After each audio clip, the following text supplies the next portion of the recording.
Menopause is the biological stage when menstruation stops permanently due to the loss of ovarian follicular activity.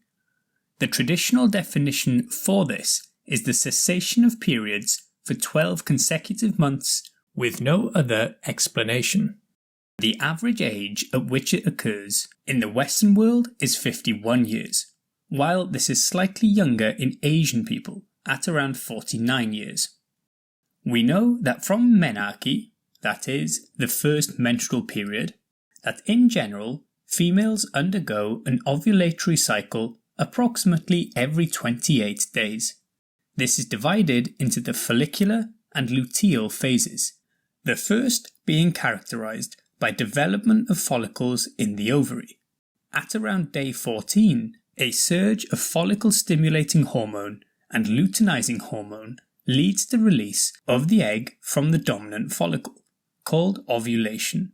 This marks the beginning of the luteal phase, where the remnant of the developed follicle, called the corpus luteum, releases estrogen and progesterone to maintain the endometrium ready for implantation. There is a fixed number of eggs within the female body that decreases with each cycle of ovulation.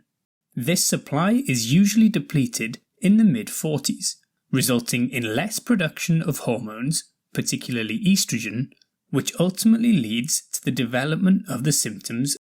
Menopause is a natural part of a female's life, but there are other causes of menopause. For example, undergoing surgical removal of the ovaries is termed surgical menopause, and treatment-induced menopause that can result from treatment such as chemo or radiotherapy. It's also thought that smokers tend to undergo menopause around 2 years earlier than non-smokers. Linked to this, there are some definitions we should know.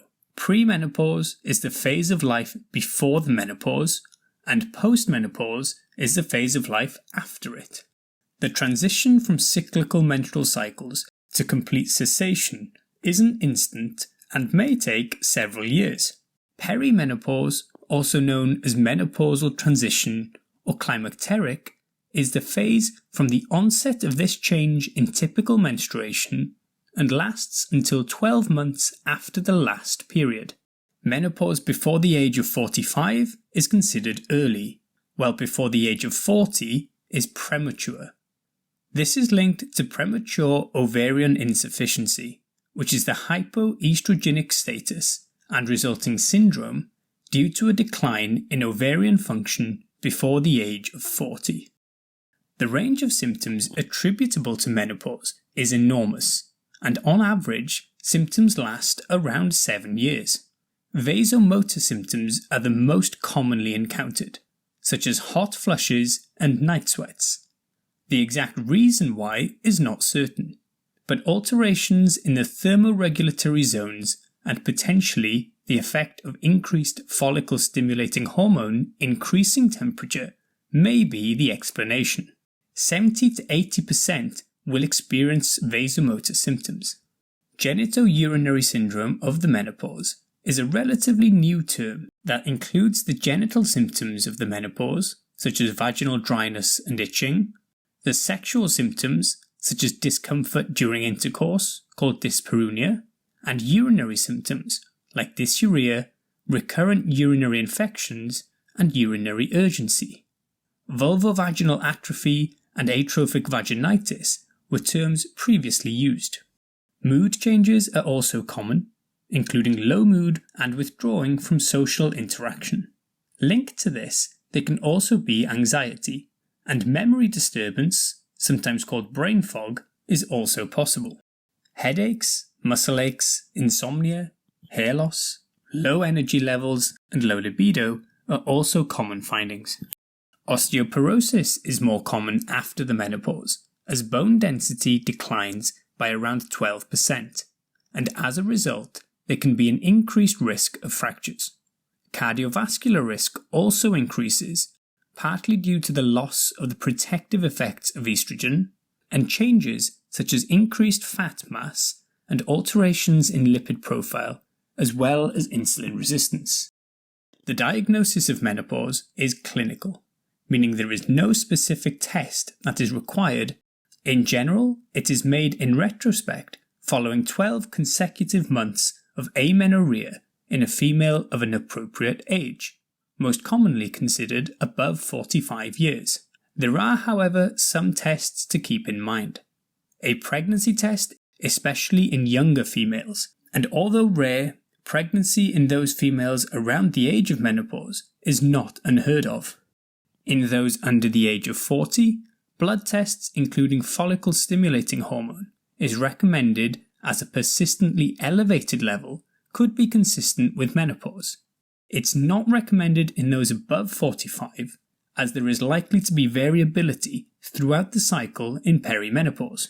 Differentials to consider include pregnancy, as we mentioned, but other conditions that may affect ovulation and menstrual bleeding, including polycystic ovarian syndrome, hyper or hypothyroidism, and anorexia.